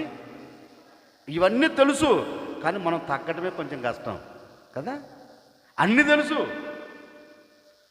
మనము దేవుని సన్నిధిలో ఎక్కడా అణిగి, దీన మనసు గల వారికే సమృద్ధిగా కృపను దయచేయువాడవ. ఎవరికి? ఏ వ్యక్తి అయితే తగ్గించుకుంటాడో, ఏ వ్యక్తి అయితే విధేయతను చూపెడతారో, ఆ వ్యక్తికి దేవుడు ఏమిస్తాడట? కృప. ఆ వ్యక్తికి కృపను అనుగ్రహించి నడిపిస్తాడంటండి. అందుకే ఈ రాత్రి ఓ సేవకుడిగా చెప్తున్నాను, ఒకవేళ ఇప్పటి వరకు నిన్ను నీవు తగ్గించుకొని ఒకవేళ బ్రతకలేదేమో, దేవుని సన్నిధిలో గర్వంగా అహంకారపు మత్తుతో అడుగులు వేస్తూ వచ్చావేమో, నాకు తెలియని వాక్యమా, నాకు తెలియని బోధ, నాకు తెలియని సహవాసమా, నాకు తెలియని మందిరమా అనే అహంకారపు మత్తులో నిలబడి ఒకవేళ దేవుడికి దూరం అయ్యావేమో, మట్టి బలిపీఠము కట్టకుండా, విధేయతను చూపెట్టకుండా, నిన్ను తగ్గించుకోకుండా ఒకవేళ ఈనాటి వరకు, ఈ క్షణం వరకు దేవునికి దూరమైపోయినందువలనే 7 మాసాల అపజయాన్ని చూస్తూ వచ్చావు. 7 మాసాలు నీ కష్టాజితను అనుభవించకుండా బ్రతుకుతూ వచ్చావు. ఎంత కష్టపడినా, ఎంత ప్రయాసపడినా ఏ విధంగా బ్రతుకు మార్చబడిందంటే చినిగిపోయిన సంచులో వేసినట్లే ఉంది. వస్తున్నాయి వేలకు వేలు, వెళ్తున్నాయి ఏంటి లక్షలకు లక్షలు, వచ్చేది వేలు, పోయేది ఏంటి? మన దీన్ని తెచ్చి కట్టేదానికి పక్కన వడ్డీ, మళ్ళీ అప్పు చేయాలి. ఎందుకు? వీటన్నిటికీ కారణం ఏంటి? వీటన్నిటికీ కారణం ఏంటంటే వాక్యం చెప్పకనే చెబుతుంది, నీవు నా సన్నిధిలోనికి వచ్చి నిన్ను నీవు తగ్గించుకొని నాకు విధేయతను చూపెట్టి నీవు నా సన్నిధిలో అణిగి లేవు. కనుకనే ఇప్పుడు నీ జీవితం అంతా గందరగోళంగా మారింది. అందుకే ఈ 8వ మాసం, ఈ మొదటి ఒక నిర్ణయం తీసుకోండి. 7 మాసాలు ఎలాగ సాగి వెళ్ళాయో, 7 మాసాలు ఎలాగ దొర్లిపోయాయో, 7 మాసాలు ఎలా గతించిపోయో నాకు తెలియదండి. ఈ మొదటి తేదీ, ఈ ఆగస్ట్, ఈ మొదటి తేదీ, ఈ రాత్రి మనసు విప్పి మీలో ఎవరైనా కావచ్చండి, ఈ రాత్రి మనసారా ప్రభు పాదాలు పట్టుకొని, ప్రభువా నేను నీ పాదాలు పట్టుకుంటున్నాను, ఒక్కసారి నన్ను జ్ఞాపకం చేసుకో. నా అవిధేయత వలన ఆశీర్వాదం దూరం అయిపోయింది, నా అవిధేయత వలన నెమ్మదిని కోల్పోయాను, నా అవిధేయత వలన శాపాన్ని అనుభవిస్తూ ఉన్నాను, నా అవిధేయత వలన ఈ దరిద్రత నన్ను వెంబడిస్తూ వచ్చిందయ్యా, నెమ్మది లేకుండా. గనుక ఈ రాత్రి నన్ను నేను తగ్గించుకుంటున్నాను, విధేయత కలిగి బ్రతుకుతాను, నీకు లోపడతాను అని ఈ రాత్రి దేవుని సన్నిధిలో చేరిన నీవు మట్టి బలిపీఠము నువ్వు కట్టగలిగితే, మనస్ఫూర్తిగా నీ మనసును దేవుని చేతులకు అప్పగించగలిగితే, మనసారా మహనీయుడైన యేసయ్యకు నువ్వు చోటు ఇవ్వగలిగితే, ఈ రాత్రి నుండి నీవు ఎక్కడ అడుగు పెడుతున్నా అక్కడ నా దేవుడు అడుగు పెట్టబోతూ ఉన్నారు, అక్కడ నిన్ను ఆశీర్వదించబోతూ ఉన్నారు. ఇప్పటి వరకు ఎక్కడ శాపము చూచావో, ఇప్పటి వరకు దరిద్రతను ఎక్కడ చూచావో, ఇప్పటి వరకు ప్రతికూలమైన పరిస్థితులు ఎక్కడ చూచావో, అదే చోట, అదే ప్రాంతంలో నా దేవుడు నీతో కూడా నిలిచి, నీతో కూడా నడిచి, నీతో ఉండి అంచెలంచెలుగా నిన్ను ఆశీర్వదించబోతూ ఉన్నాడు. ఈ రాత్రి నుంచి నా దేవుడు నలు దిశల నా దేవుడు నిన్ను విస్తరింప చేయబోతూ ఉన్నాడు, ఆశీర్వదించబోతూ ఉన్నాడు, దీవెనకు నాంది పలికేటట్లుగా అద్భుతం చేయబోతూ ఉన్నాడు. ఈ రాత్రి నీకు నీవే మనసు విప్పి దేవుని చేతులకు అప్పగించుకోగలిగితేనండి, ఈ రాత్రి నుండి నా దేవుడు ఒక నూతనమైన కార్యాన్ని ఎడల ప్రారంభించబోతూ ఉన్నాడు, నూతనమైన కార్యాలు జరిగించబోతూ ఉన్నారు. నిశ్చయముగా మీరు ఏ చోట అడుగు పెడుతున్నా ఆ చోట నా దేవుడు అడుగు పెట్టబోతూ ఉన్నారు. ఏది చెయ్యాలని ప్రారంభించిన ఆ చేతి పనులు అడుగు పెట్టబోతూ ఉన్నారు. ఏ వ్యాపారము చేయాలని తలంచిన ఆ వ్యాపారం నా దేవుడు అడుగు పెట్టబోతూ ఉన్నారు. నువ్వు చేస్తున్న ఉద్యోగములు అడుగు పెట్టబోతూ ఉన్నారు. ఆలోచనని అణచివేయబోతూ ఉన్నాడు. మీ కుటుంబాలన్నింటినీ ఆశీర్వాదానికి నాంది పలుకున్నట్లుగా నా దేవుడు ద్వారాలు తెరుచునుగాక.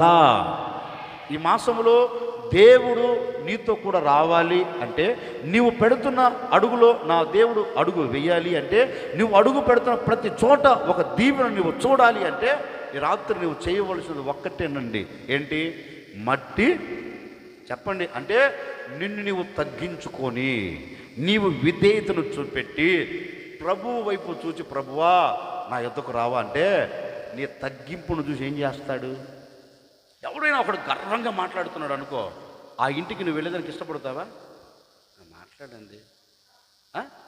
ఎవడన్నా కానీ గర్వంగా అహంకారమతులో మాట్లాడుతూ ఉన్నాడు అనుకో, ఆ ఇంట్లో మీరు ఎవరైనా అడుగు పెడతారా? వాడెందుకు మనకెందుకు, ఎంత పొగరు మాటలు మాట్లాడుతుండో, వాడి దగ్గరికి వెళ్తే మనకెందుకు, మనకే బాధ అని ఏం చేస్తావు? వారికి ఎవరైనా కొంచెం తగ్గింపు విధేయత కలిగి అడిగి మనకి చెప్పిన మాటల్లా చేస్తున్నాడు అనుకో, ఆడి దగ్గరికి వెళ్ళేదానికి ఇష్టపడతావు? ఇష్టపడవా?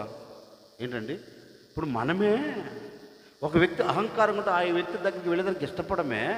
మరి దేవుడు ఏంటండి? దేవుడు మరి నీలో అహంకారం నీ ఎత్తకు వస్తాడేంటి? ఆయన నీలో విధేయత లేకపోతే ఆయన నీ ఇంట్లో అడుగు పెడతాడేంటి? లేదు, ఎప్పటికీ అన్నటికీ జరగదు అది. అందుకని మనకి ఎంత ఉన్నా ఏమండి, మనకి ఏమి లేకపోయినా మనలో ఉండవలసింది ఏంటి? అది అణిగి ఆయన చేతి క్రింద ఎలా ఉండాలంట? అణిగి అది ఉందనుకోండి, దేవుడు నన్నైనా ఆశీర్వదిస్తాడు, నిన్నైనా ఆశీర్వదిస్తాడు, అది లేదనుకోండి కష్టమే. నాకైనా కష్టమే, నీకైనా కష్టమే, ప్రపంచంలో ఎవరికైనా కష్టమే. మనం దేవుని సన్నిధిలో ఎలా ఉండాలి చెప్పండి? ఎవరి సన్నిధిలో? దేవుని సన్నిధిలో. మన తగ్గింపు ఎవరు చూడాలి? అది మన తగ్గింపు ఆయన చూచి ఆయన మనల్ని ఆశీర్వదించాలి. మనందరికి బాగా పరిచయమైన ఒక మాట మీకు జ్ఞాపకం చేస్తాను. బాగా పరిచయమైన మాటే అబ్రహాం గారి గురించి ఒక చిన్న మాట చెప్తాను. అబ్రహాం గారు ఒకరోజు ఆరు బయట గుమ్మం దగ్గర కూర్చొని గడ్డ కింద చేయి పెట్టుకొని, ఏందనా జీవితం, 7 నెలలు అయిపోయింది, 7 నెలలు గతించిపోయింది, ఇక మారుతుందంటావా జీవితం? ఇక బ్రతుకు మారుతుందంటావా? అనుకున్నది జరిగిద్దంటావా? కోరుకున్నది నెరవేర్చబడుతుందంటావా? ఆ రోజు మాట ఇచ్చాడు, జరిగిద్దంటావా అనే ఆలోచనలో దిగుళ్ళో కూర్చున్నారు. ఎవరు? అబ్రహాం గారు కూర్చున్నారండి. సరే, ఆయన కూర్చున్నారు. ఆ మార్గం గుండా ఎవరు వెళ్తున్నారు? 3 వ్యక్తులు వెళ్తున్నారు. ఎప్పుడైతే ఆ వ్యక్తులను చూశాడో పసిగట్టేశాడు, వీళ్ళెవరు? ఎవరు? అమ్మో, సృష్టించిన దేవుళ్ళే నా ముందు వెళ్తున్నారు, నేను ఎందుకు వెళ్ళి విడిచిపెట్టాలి అని ఉన్న పాటలు లేసి పరిగెత్తుకుంటూ వెళ్ళి, వాక్యం రాయబడిన మాట తెలుసా, నేల మట్టుకు వంగి. ఎవరు? కాదు, ఐశ్వర్యవంతుడు. అప్పటికే అన్ని విషయాలు దేవుడు అతన్ని ఆశీర్వదించాడు. బిచ్చిగాడు కాదు, ఏమి లేనాడు కాదు, ఐశ్వర్యవంతుడు. ఒక్క మాటలో చెప్పడం కోటీశ్వరుడు. ఆయన అంత ఆస్తి కలిగిన వాడు పరిగెత్తుకుంటూ వెళ్ళి ఏం చేశాడు? వాక్యం అంటుంది నేల మట్టుకు వంగి. అంటే అతని జీవితంలో తగ్గింపు చూడండి ఎలా ఉందో. అబ్రహాం అంత కోటీశ్వరుడు కదా, అతడు ఎక్కడికి పరిగెత్తాడు? దేవుని దగ్గరికి పరిగెత్తి దేవుడు సరిగ్గా సాష్టాంగ పడుతున్నాడు, వంగి, నేల మట్టుకు వంగి, అయ్యా ఇదిగో ఈ దీనుడు మొరపెడుతున్నాడు, ఈ దీనుడు ప్రార్థన ఆలకించు, ఒక్కసారి నీ దయను నీ కటాక్షను కనపరిచి నా ఇంటికి రా, పిలుస్తా ఉన్నాడు అబ్రహాము. నాకు వచ్చిన ఇంకొక డౌట్ ఏంటంటే, ఇంట్లో పనులు చాలామంది ఉన్నారు కదా, ఉన్నారా లేదా? రే రే రే రే వాళ్ళు వెళ్తారు, ఒకసారి పిలుచుకొని రాపో అంటే ఎవడు పన్నుడు వెళ్ళడా? మాట్లాడండి, వెళ్తాడా లేదా? వెళ్తాడా లేదా? అయ్యా అయ్యో ఇదిగో సృష్టికర్త అయిన యెహోవా చేత ఆశీర్వదించబడిన అబ్రహామునకు నేను దాసుడను, ఆ అబ్రహాం గారు నన్ను పంపించారు, ఒక్కసారి ఇంటికి తీసుకొని రమ్మన్నారంటే ఎలారా? మాట్లాడండి. ఇప్పుడు దేవుడి విషయంలోకి వచ్చినప్పుడు ఒకరి అవసరం లేదు, నాకు ఒకటి రికమెండేషన్ నాకు అవసరం లేదు. ఇప్పుడు నేను దేవుని దగ్గరికి వెళుతున్నాను అంటే తిన్నగా నాకు నేనే నా దేవుని నా ఇంట్లోనికి ఆహ్వానించాలంటే ఇప్పుడు నేనేం చేయాలి? ఏమ్మా, నేల మట్టుకు అంటే నన్ను నేను తగ్గించుకొని నా దేవుని పాదాల చెంత పడి నా ఇంటికి రాయా అని ఆహ్వానిస్తే ఆయన నన్ను దాటిపోకుండా నా ఇంటికి వస్తాడని అబ్రహాము ఎరిగి ఐశ్వర్యవంతుడు అయినప్పటికీ కోటీశ్వరుడు అయినప్పటికీ దేవుని దగ్గరికి వెళ్ళి బ్రతిములాడితే దేవుడు ఏమన్నాడు? పదా నీ ఇంటికి వస్తాను అన్నాడా లేదా? చెప్పండి. సరే, ఇంటికి వచ్చిన తర్వాత అబ్రహాం గారు ఏం చేశారు? పనులను పెట్టాడా? లేదు, ఆయనే వెళ్ళాడు. ఎక్కడికి? మందలోనికి. ఆయనే శ్రేష్టమైనది తెచ్చాడు. ఆయన శ్రేష్టమైనది తెచ్చి ఇప్పుడు ఆయనే దాన్ని వధించి భార్య చేతన పక్క వంట మాస్టర్ పెట్టి వండించాడేంటి? మా శారమ్మ మంచి వంట మాస్టర్ అనుకుంటా. తిన్నగా ఆ అమ్మకి ఇచ్చి, అమ్మా బాగుండే తల్లి, ఉప్పు కారం నీళ్ళు అయిపోయకుండా కొంచెం నీట్గా ఉండే తల్లి అని ఆ అమ్మకు చెప్పి వాళ్ళకి ఏది అవసరమో. ఇప్పుడు మన జనాలు ఎక్కువ మనకి ఏం చేస్తాం? సామెత కూడా ఒకటి ఉంది, మంది ఎక్కువ అవుతే ఏమవుద్దంట? బాగా తెలిసి బాగా కలుపుతున్న తల్లే. అబ్రహాం గారు శారం తదేనట్టున్నాడు, ముగ్గురని కక్కులు తిప్పటి నీళ్ళు పోయిగాకే తల్లి నీట్గా చెయ్యి. అయ్యో బాబు నా యజమానుడా, ఆమె వాడే మాట నా యజమానుడా బాబు నేను ఎందుకు చేస్తున్నాయ్యా? వచ్చింది ఎవరు? సాక్షాత్తుగా దేవుడు. దేవుడు నా ఇంట్లో అడుగు పెడితే మరి నేను ఆయనకి పెట్టకుండా ఎందుకు ఉంటానేంటి? ఎవరమే ముసలోడా వెళ్ళు ఉండు, నాకు తెలుసు వెళ్ళు అని ముసలోని దరిమి అమ్మ బాగా మసాలా తట్టి దిట్టంగా చేసి తీసుకొచ్చి వాళ్ళకి పెడితే ఇప్పుడు అబ్రహాం గారు ఎక్కడున్నారు? వాళ్ళు భోజనం చేస్తుంటే వాళ్ళ దగ్గరే ఉన్నాడండి. వాళ్ళకు పరిచర్య చేస్తున్నాడు. ఎవరికి? అబ్రహాము జీవితంలో ఎంత తగ్గింపో చూడు, ఒకసారి ఆలోచించండి. ఆ స్థితిలో ఉన్నవాడు ఈ స్థితిలోకి దిగి రాగలడా? మాట్లాడండి.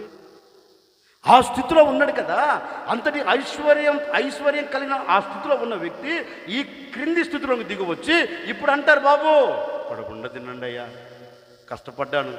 ఇదిగో వాళ్ళు అన్నారు కడుపు నిండా తిన్నారు. ఎందుకు తిన్నారు? ఎందుకు వచ్చారు? వచ్చిన వారు ఎందుకు తిన్నారంటే లేఖనం అంటుంది నేల మట్టుకు ఏం చేశాడు అంటే తను పూర్తిగా తగ్గించేసుకున్నాడు, దేవునికి అప్పగించేసుకున్నాడు. అదిగయ్యా నాకు ఎన్ని ఉన్నా నీ యొద్ద నేను ఎలా ఉంటాను?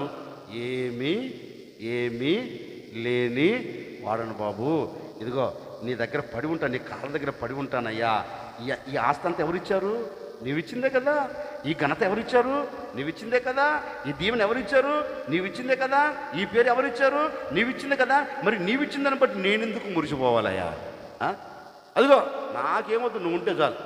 కానీ దేవుని పాదాలకు అప్పగించుకుంటానండి.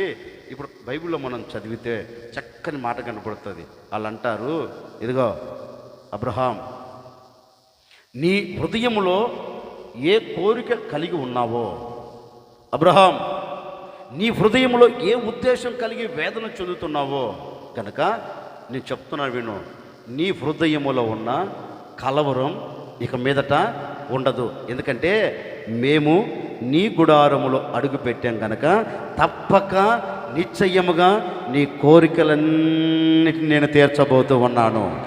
నీ కోరిక అంతా నేను నెరవేర్చబోతూ ఉన్నాను.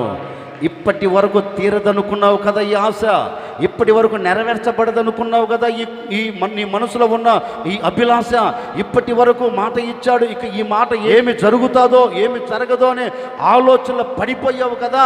నీవు కంగారు పడవలసిన అక్కర్లేదు. అబ్రహాం, నిశ్చయముగా నేను నీ యొద్దకు వచ్చాను కనుక నీ తగ్గింపును చూచిన నేను, నీ విధేయతను చూచిన నేను తప్పక నేను నిన్ను ఆశీర్వదించబోతూ ఉన్నాను.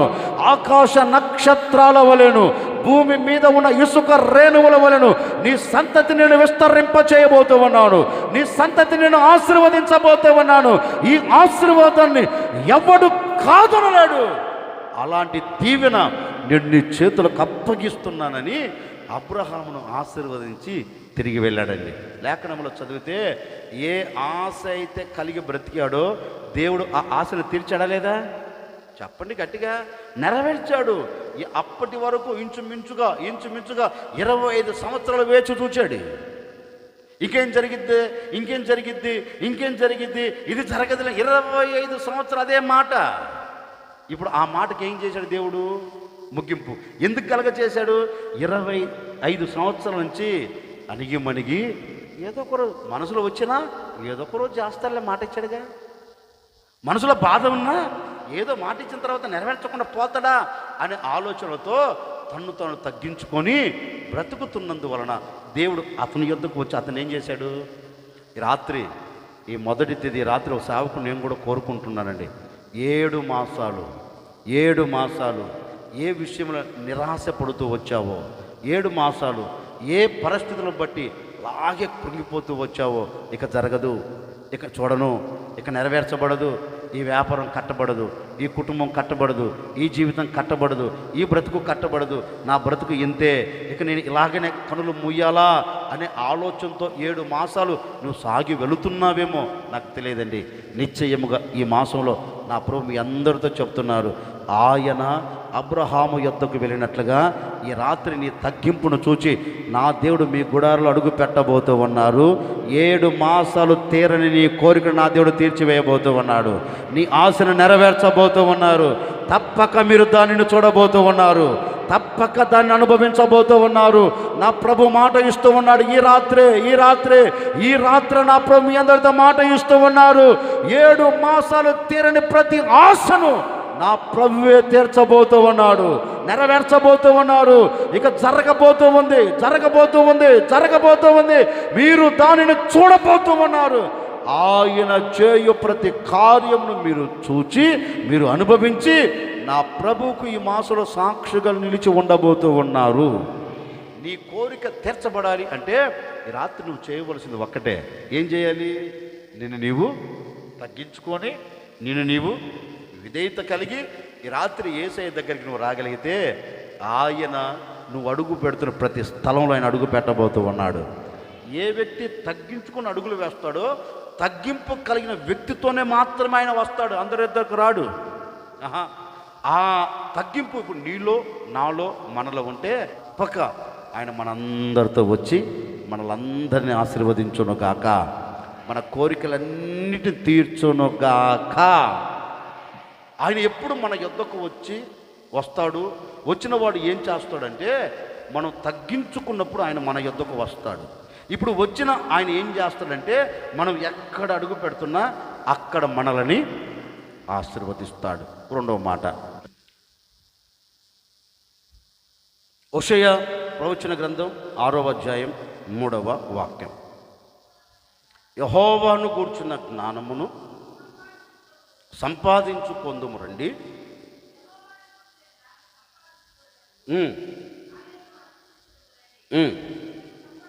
ఉదయము తప్పక వచ్చు రీతిని ఆయన ఉదయిస్తాడు, ఆయన వర్షము వలె మన యొద్దకు వచ్చును. ఇక తలెత్తి నన్ను చూడండి, నేను చెప్తాను. ఆయన మన యొద్దకు ఎలా రాబోతున్నాడు, ఆయన ఎప్పుడు మన యొద్దకు వస్తాడు అని చెప్పారు. ఇప్పుడు చెప్తున్నాను, ఆయన మన యొద్దకు ఎలా వస్తాడు, వచ్చినవాడు ఏం చేస్తాడు. ఇప్పుడు తలెత్తి నన్ను చూస్తే నేను చెబుతాను. ఈ హోషేయ గ్రంథకర్త అంటాడు, ఇదిగో ఉదయము వస్తుంది అనే నమ్మకం మనకు ఎలా కలుగుతుందో. ఇప్పుడు మీరు అందరూ ఉన్నారా? ఇదేంటిది చెప్పండి అమ్మా. రాత్రి ఇప్పుడు మీ అందరికి ఒక నమ్మకం ఉందా లేదా? ఏమొస్తుందని? ఉదయము ఎట్లాగైనా నేను చూస్తాను, రాత్రి గతించిపోతుంది, తప్పక ఉదయం వస్తుంది అనే నమ్మకం మనకు ఎలాగైతే ఉందో, ఇప్పుడు యేసుప్రభు అంటాడు, చూడండి మీరు ఎలాగైతే దానిని నమ్మారో అదేవిధంగా ఇప్పుడు మీరు నమ్మండి. ఎలా నమ్మాలి?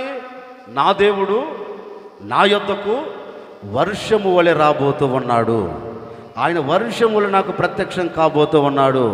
వర్షము వచ్చు రీతిగా నా దేవుడు నా యొద్దకు వచ్చి తప్పక ఆయన నన్ను దీవెనకరంగా నడిపిస్తాడు అనే ఒక నమ్మకం ఎవరికి ఉండాలట? చెప్పండి, మనకు ఉండాలి. ఇప్పుడు ఆ నమ్మకం మనకు లేదనుకో, ఆయన వస్తాడేంటి? రాడు. అందుకని ఈ రాత్రి మీరు అందరూ నమ్మండి. ఏమని? నా దేవుడు నా యొద్దకు తప్పక రాబోతున్నాడు. ఎలా రాబోతున్నాడు? నా దేవుడు నా యొద్దకు వర్షము వలె రాబోతున్నాడు. వచ్చిన ఆయన తప్పక నా కుటుంబాన్ని కట్టబోతున్నారు అనే ఒక నమ్మకంతో ఈ రాత్రి మీరు ఆయన వైపు చూస్తే నిశ్చయముగండి, నా ప్రభు వర్షం వలె మీ యొద్దకు వచ్చును గాక. ఇప్పుడు కొంచెం వ్యాఖ్యానం చేస్తాను. ఇప్పుడు వర్షము వలె మీ యొద్దకు వస్తాను అన్నాడు కదా, మరి వర్షం వచ్చినప్పుడు ఏం జరుగుతుంది? వర్షం భూమిని తాకినప్పుడు ఏం కలుగుతుంది? అందుకే ఏబు గ్రంథకర్త, మీరు చదవద్దు, నేను చెప్తాను. ఏబు గ్రంథకర్త తన గ్రంథంలో చక్కని మాట రాస్తాడు. దానికి ముందు చిన్న వ్యాఖ్యానం. ఇప్పుడు వేసవకాలం గతించిపోయింది, ఇప్పుడు భూమి అంతా ఎలా ఉంది చెప్పండి? చిలుకుపడిందా? భూమి అంతా ఏమైపోయిందంటే నెరలు విడిచింది. భూమి మొత్తం నెరలు విడిచింది. ఇప్పుడు నెరలు విడిచిన ఈ భూమిలో ఎవడైనా విత్తనం వేయగలుగుతాడా? చెప్పరేంటి? ఎవడైనా విత్తనం విత్తి ఆనందకరంగా అడుగులు వేయగలుగుతాడా? ఎవడు వేయలేడు. ఎందుకని? భూమి ఏమైంది? చీలిపోయింది. ఇప్పుడు ఈ చీలిపోయిన భూమి దున్నబడాలంటే ఏమవ్వాలి? చీలిపోయిన భూమి అతకబడాలి. ఈ భూమి అతకబడాలంటే ఏం కావాలి? వర్షము కావాలి. వర్షము లేకపోతే చీలికగానే ఉంటుంది. వర్షము లేకపోతే భూమి లాగానే ఉంటుంది, చీలినట్టే ఉంటుంది. సేద్యపరిచేదానికి వీలు, విత్తనం వేసేదానికి వీలు ఉండదు. ఎందుకని? వర్షం రాలా. అందుకే రైతులు కూడా చూడండి, రైతులు కూడా ఏది భూమిని దున్నాలి, ఆ బీడు భూమిని దున్నాలంటే దేని కొరకు వేచి చూస్తారు? ఎప్పుడు పడుతుందరా సామె వర్షం? ఈ వర్షం పడితేనే కదా నేను సేద్యం చేసేది, ఈ వర్షం పడితేనే కదా నేను దున్నేది, ఈ వర్షం పడితేనే కదా నేను విత్తనము విత్తేది, నేను ఈ వర్షము పడితేనే కదా విత్తనము విత్తిన దానిలోండి పంటను నేను కోసేది అని వ్యవసాయం చేసే రైతు దేని కొరకు చూస్తాడు? ఇతని బీడు భూమిని దున్నేదానికి వర్షం కొరకు ఎదురు చూస్తాడు. ఎప్పుడైతే వర్షం పడిందో అప్పటి వరకు చూడండి, చీలిపోయిన భూమి ఏమవుతుంది? ఏమవుతుంది అంటే మరలా కలిసిపోతుంది. ఎప్పుడైతే ఈ భూమి కలిసిపోతుందో ఇప్పుడు దున్నేదానికి వీలు ఉంటుంది. అట్లాగే ప్రభు చెప్తున్న మాట ఏంటంటే, ఇదిగో వర్షం వచ్చి ఏ విధముగా అయితే భూమిని తడిపి ఆ చీలికను తీసివేసి విత్తువానికి విత్తనమును భుజించువానికి ఆహారమును ఏ విధంగా అయితే దయచేస్తుందో, నేను కూడా వర్షము వలె మీ యొద్దకు రాబోతున్నాను. వచ్చిన నేనేం చేయబోతూ ఉన్నాను, నీకు కలిగిన చీలిక, నేను కొంచెం మన వైపు మళ్ళీ మాట్లాడుతున్నాను. భూమి చీలిపోయినప్పుడు వర్షం కావాలి. ఇప్పుడు కుటుంబం చీలిపోయినప్పుడు ఎవరు కావాలి? భార్య భర్తల మధ్యలో ఒక చీలిక కలిగినప్పుడు ఎవరు కావాలి? పిల్లల తల్లిదండ్రుల మధ్యలో ఒక చీలిక కలిగినప్పుడు ఎవరు కావాలి? ఈ హృదయం చీలిపోయినప్పుడు ఎవరు కావాలి? వర్షం కాదు. వర్షం వచ్చిందనుకో కుటుంబం మరలా అతకబడదు. వర్షం వచ్చిందనుకో ఒక వ్యక్తి హృదయం కట్టబడదు. వర్షం వచ్చిందనుకో చిన్న పిల్లలుగా మార్చబడిన ఏ కుటుంబం కూడా ఆనందకరంగా ఉండదు. అందుకే ఆయన నేను వర్షాన్ని పంపుతాను అనలా. ఎలా వస్తానన్నాడు? వర్షము వలె. వర్షము ఏ విధంగా అయితే వస్తుందో నేను కూడా చీలిపోయిన మీ గుడారములోకి, చీలిపోయిన మీ అంతరంగములోనికి, చీలిపోయిన మీ కుటుంబాల మధ్యలోనికి, చీలిపోయిన మీ భార్య భర్తల మధ్యలోనికి నేను వర్షము వలె వచ్చి చీలిపోయిన ఆ చీలికను నేను మరలా కలపబోతూ ఉన్నాను. కోటు గట్టిగా దేవుడు చెప్పకన చెబుతూ ఉన్నాడు. ఇప్పటి వరకు ఏ పరిస్థితులను బట్టి చీలిక కలిగిందో, ఇప్పటి వరకు ఏ పరిస్థితులను బట్టి చీలిక వచ్చి ఒకవేళ కన్నీరు కారుస్తున్నావో, ఇప్పటి వరకు భార్య భర్తల మధ్య అసమాధానము పడచూపుతూ, పిల్లల తల్లిదండ్రుల మధ్య అసమాధానాన్ని పడచూపుతూ, ఇప్పటి వరకు చీలిక కలుగుతూ నెమ్మది లేక సమాధానము లేక ఈ క్షణము వరకు బ్రతుకుతున్నావేమో, ఈ రాత్రి నా ప్రభు చెప్పకనే చెబుతూ ఉన్నారు, భయపడవలసిన అక్కర్లేదు. వర్షము ఏ విధముగా అయితే భూమిని తాకి ఆ చీలికను కలుపుతూ ఉందో, అదే విధముగా నేను వర్షము వల్ల నేను మీ వద్దకు రాబోతూ ఉన్నాను. వచ్చిన నేను మిమ్మల్ని కలపబోతూ ఉన్నాను, జతపరచబోతూ ఉన్నాను, ఐక్యతలోనికి తీసుకొని రాబోతూ ఉన్నాను. ఇప్పటి వరకు మిమ్మల్ని వేరు చేసిన ప్రతి ఆటంకాన్ని నా దేవుడు తీసివేయబోతూ ఉన్నాడు, రద్దు చేయబోతూ ఉన్నాడు. ఈ రాత్రి నుండి, ఈ ఆగస్టు ఈ మొదటి తేదీ నుండి మీ కుటుంబాన్ని నా దేవుడు కట్టబోతూ ఉన్నాడు.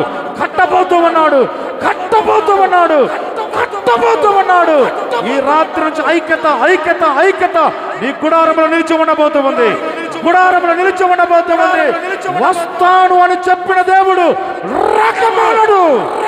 వర్షము వల్ల నిన్ను ఆవరించబోతూ ఉన్నాడు, వర్షం వల్ల నిన్ను కమ్ముకోబోతూ ఉన్నాడు. ఇప్పుడే పరిశుద్ధాత్మ దేవుడు వర్షములను తాకబోతూ ఉన్నాడు. ఎక్కడ చలిక కలిగిందో, ఎక్కడ ఎడబాటు కలిగిందో, అక్కడ పరిశుద్ధాత్మ దేవుడు అద్భుతం చేయబోతూ ఉన్నాడు. ఈ ఆగస్టు మాసం నీ కుటుంబపు చరిత్రని నా దేవుడు తిరిగి రాయబోతూ ఉన్నాడు, మార్చివేయబోతూ ఉన్నాడు. భయపడకు. ఈ క్షణము వరకు 7 మాసాలు ఏ అసమాధానము ద్వారా చీలికను చూచావో, ఏ చీలిక ద్వారా నువ్వు కన్నీరును కారుస్తూ ఉన్నావో, ఏ చీలిక ద్వారా నెమ్మది లేకుండా నువ్వు బ్రతుకుతున్నావో, ఈ 8వ మాసం ఈ మొదటి తేదీ నుండి ఈ రాత్రి నా ప్రభు ఆ చీలిక నీ గుడారములో లేకుండా, ఆ అనైక్యత నీ గుడారములో లేకుండా నా దేవుడు నీ గుడారమునకు ఐక్యత కలగ చేయుటకు, నీ గుడారమును మరలా జతపరచుటకు, ఒక్క మార్గములో నిలబడేటట్లుగా చేయుటకు నా దేవుడు ఈ రాత్రి వర్షములను తాకబోతూ ఉన్నాడు, వర్షములను దర్శించబోతూ ఉన్నాడు. ఆయన నిన్ను తాకుతున్న మరుక్షణం నీ చీలిక తొలగిపోతూ ఉంది. చీలిక కలిగిన చోటే నా దేవుడు ఐక్యతను కలగ చేయబోతూ ఉన్నాడు. అలాంటి ఐక్యతను ఇవ్వగలిగిన పరిశుద్ధాత్మ దేవుడు ఇక మిమ్మల్ని అనాథులుగా విడవడు, ఇక మీకు దూరము కాడు. మిమ్మల్ని అనాథులుగా విడవకుండా మీ కుటుంబాలన్నిటిని పరిశుద్ధాత్మ దేవుడు ఒక ఐక్యతలోనికి తీసుకుని రాబోతూ ఉన్నాడు. ఇక చీలిక నీ గుడారంలో లేకుండా దేవుడు తీసివేయబోతూ ఉన్నాడు. ప్రతి చీలికకు ముగింపును కలగ చేయబోతూ ఉన్నాడు. ఎక్కడ చీలిక కలిగిందో, ఎక్కడ చీలిక కలిగి వేదన చెందావో ఆ చీలికలన్నిటిని నా ప్రభు తీసివేసి ఒకరి మధ్య ఒకరికి ప్రేమ, ఒకరి మధ్య ఒకరికి మమకారమును అనుగ్రహించి ప్రతి కుటుంబాన్ని బ్రతుకు దినములన్నిట దేవుడు సమాధానముతో నింపబోతూ ఉన్నాడు. ఐక్యతలోనికి తీసుకొని రాబోతూ ఉన్నారు. ఇప్పటి వరకు 2 తలంపుల మధ్య నీ కుటుంబం విడవబడుతుందేమో, ఇప్పటి వరకు 2 తలంపుల మధ్య నీ కుటుంబం ఊగిసలాడుతుందేమో, ఇప్పటి వరకు 2 ఆలోచనల చేత నీ కుటుంబం ఊగిసలాడుతూ ఒకవేళ మరణావస్థలకి వెళ్ళేదానికి సిద్ధముగా ఉందేమో, ఆ చోట నుంచి ఈ రాత్రి నా దేవుడు మీ కుటుంబాలన్నిటిని తప్పించబోతూ ఉన్నాడు. మీ కుటుంబాలన్నిటికీ క్షేమమును కలగ చేయబోతూ ఉన్నారు. అలాంటి చీలిక నీ గుడారంలో లేకుండా నా దేవుడు వర్షం వలె నీ యొద్దకు వచ్చి నీకు కలిగిన ప్రతి చీలికను పూడ్చివేసి నీ గుడారాలకు నెమ్మదిని కలగ చేయునుగాక. గట్టిగా చెబుదాం, కొంచెం గట్టిగా చెబుదాం. హల్లెలూయా. అందుకే అంటారు, నేను వర్షము వలె మీ యొద్దకు. చెప్పండి, ఎలా రాబోతున్నాడు ఆయన? ఎలా రాబోతున్నాడు? వర్షం వల్లే. ఎందుకు వస్తున్నాడు అంటే చీలిక కలిగిన మన గుడారాలని, చీలిక కలిగిన మన వ్యక్తిగత జీవితాన్ని, చీలిక కలిగిన మన కుటుంబపు వ్యవస్థను ఆయన మరలా ఏం చేయబోతున్నాడు? చెప్పండి. ఎక్కడ చీలిక కలిగిందో అక్కడ సరి చేయబోతూ ఉన్నాడు. ఎక్కడ చీలిపోయిందో అక్కడ ఆయన బాగు చేయబోతూ ఉన్నాడు. బాగు చేసి నీ గుడారములో, నీ వ్యక్తిగత జీవితంలో ఒక నెమ్మదిని నా దేవుడు కలగ చేయబోతూ ఉన్నారు. ఈ రాత్రి ఆ విధంగా అడగండి, ప్రభువా 7 మాసాలు చీలిక కలిగిందయ్యా నాకు, నా భర్తకి, నాకు, నా భార్యకి, నాకు, నా పిల్లలకి. ఈ చీలిక కలిగినందువలన నేను నెమ్మదినే కోల్పోయాను.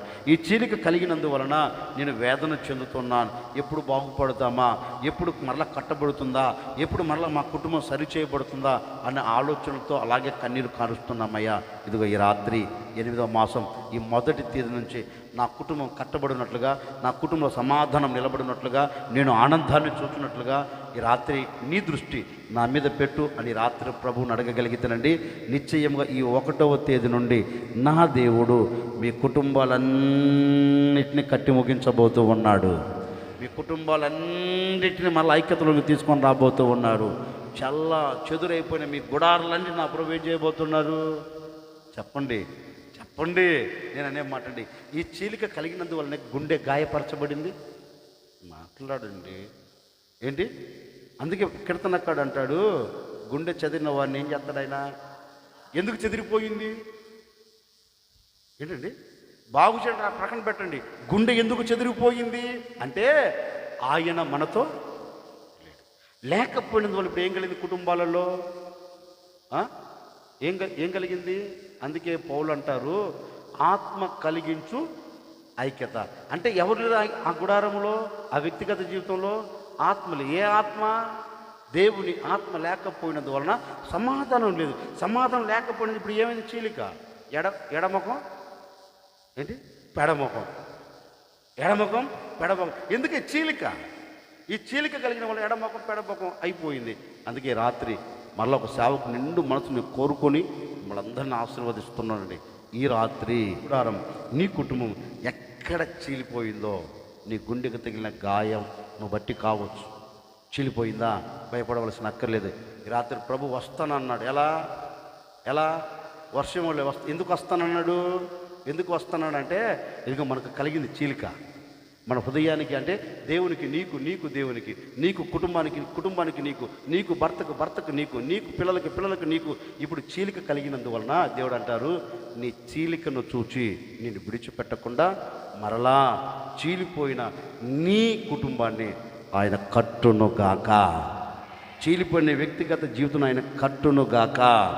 ఈ రాత్రి వర్షము వలె వచ్చి నన్ను కట్టి, నిన్ను కట్టి, మనలందరినీ ఆయన కట్టి క్రీస్తు యేసు ఎదుట మనలందరినీ నిలబెట్టునుగాక. అందుకే దేవుని వాక్యం అంటుంది, చూడండి, నేను మిమ్మల్ని అనాథులుగా విడిచిపెట్టకుండా ఏం చేయబోతున్నాను? మీ వద్దకు రాబోతున్నాను. వచ్చి నేనేం చేయబోతున్నాను? మిమ్మల్ని ఎలా? మీరు ఎక్కడ అడుగు పెడతారో అక్కడ ఆశీర్వాదం. ఇక తిరిగేలేదు. విశ్వసించండి. ఎవరి మీద? దేవుని మీద.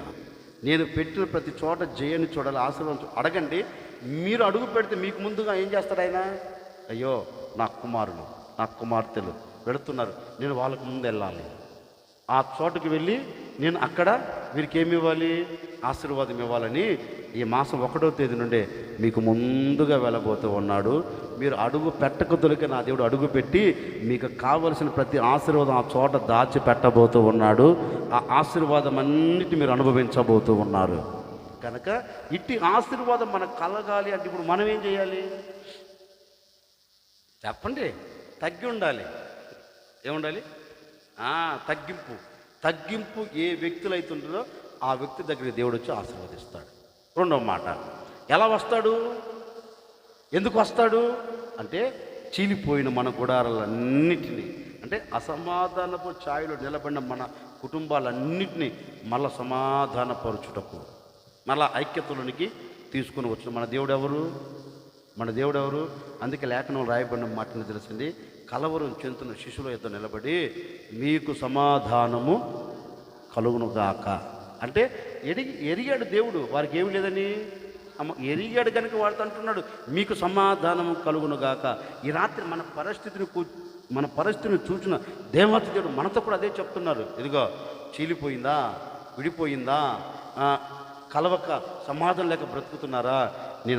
మీ అందరినీ నేను కట్టి మీ కుటుంబాలన్నిటికీ నేను సమాధానం కలగ చేయబోతూ ఉన్నాను. అలాంటి సమాధానం ఒక్కొక్కరికి నా దేవుడు దయచేయునుగాక. హల్లెలూయా. 2 మాటలు తగ్గించుకుంటే మన దగ్గరికి వచ్చి మనల్ని ఆశీర్వదిస్తాడు. ఆయన వర్షం వల్ల వచ్చి ఏం చేస్తాడు? చీలిపోయిన మన కుటుంబాలన్నిటిని మరలా కట్టి మన గుడారాలలో సమాధానం నిలబెడతాడు. అలాంటి సమాధానం, అలాంటి ఆశీర్వాదం నా దేవుడు మీ గుడాలకు దయచేయునుగాక. నిలబడండి. ఒక చిన్న ప్రార్థన. స్తోత్రము నాయన. ప్రేమ స్వరూపి దయగల తండ్రి యేసయ్య, మీకు స్తోత్రం చెల్లిస్తున్నాం నాయన.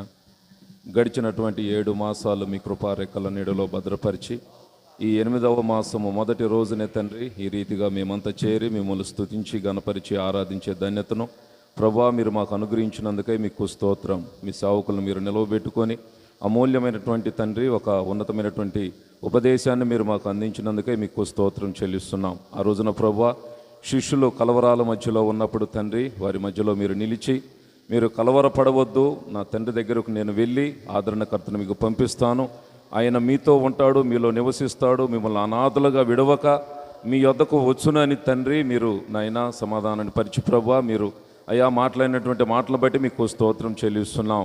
ప్రభువా మీరు మా యొద్దకు వచ్చి మమ్మల్ని ఆశీర్వదిస్తానని తండ్రి మీరు మాట్లాడి ఉన్నారు. ప్రభువా మా అందరి కుటుంబాల దగ్గరికి నాయన మీరు వచ్చి మమ్మల్ని మీరు ఆశీర్వదించమని ప్రార్థిస్తూ ఉన్నాం.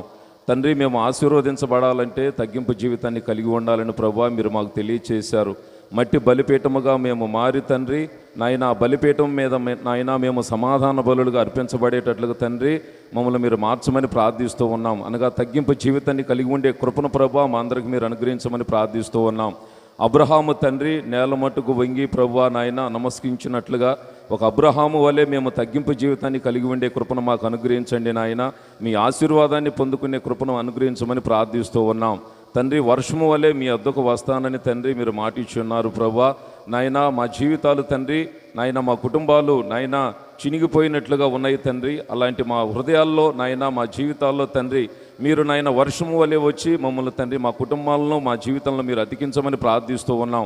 మాకు సమాధానాన్ని కలుగు చేయమని ప్రార్థిస్తూ ఉన్నాము తండ్రి. మీకు స్తోత్రం.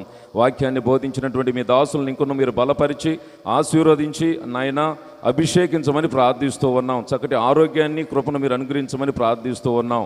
మరి ముఖ్యంగా ఈ ప్రాంతంలో నాయన ఒక చక్కటి విశాలమైనటువంటి స్థలాన్ని కొని నాయన ఒక చక్కటి మందిరము కట్టబడేటట్లుగా నాయన మీరు నాయన కృపను అనుగ్రహించమని ప్రార్థిస్తూ ఉన్నాం.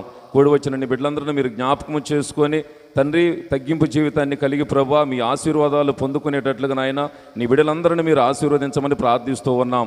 ఎవరి జీవితాలు అయితే ప్రభా చినిగిపోయి ఉన్నాయో నాయన, చిరిగిపోయినటువంటి కుటుంబాలను ప్రభా మీరు అతికించి నాయన, మీరు వర్షము వలె ప్రభా వారి హృదయంలోనికి నాయన, వారి కుటుంబంలోనికి మీరు వచ్చి నాయన సమాధానాన్ని కలుగు చేయండి తండ్రి. మీకు స్తోత్రం నాయన. ఈ నెలంతటి కూడా కావలసిన కృపను మీరు అనుగ్రహించండి. ఈ నెలంతా వెళుతున్నటువంటి మార్గాల్లో కూడా ప్రభా మీరు తోడై ఉండి ఆశీర్వదించమని యేసు నామములో ప్రార్థించి అడిగి వేడుకొనుచున్నాము తండ్రి.